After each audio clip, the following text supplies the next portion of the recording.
Macam mana? Okay, radiator dia ni dah tersumbat. Sebab dia dah penuh dengan karat.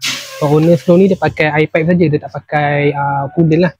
Sebab tu radiator dia dah jadi teruk, tersumbat. Okay, Assalamualaikum. Hari ni kita ada sebiji Proton Iris. Okay, masalah kereta ni owner komplain kereta dia temperature naik lah. So bila kami check, masalah dia punca dia punya ni radiator. Okay, dia bukan masalah bocor ke apa. Okay, first kali dia punya ni.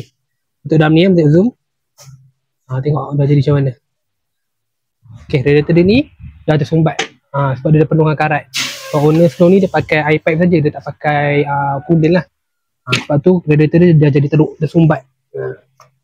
Ni bila saya korek ni, tengok dalam ni ada apa.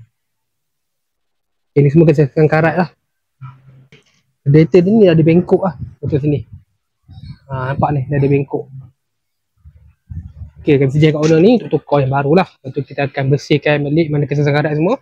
Dan kita akan bubur balik coolant. So siapa-siapa ada masalah temperature naik ke apa, boleh buat checking dulu lah. Sebab tak semestinya masalah macam ni. So siapa-siapa ada masalah macam ni, jadi kami dekat kedai televisi.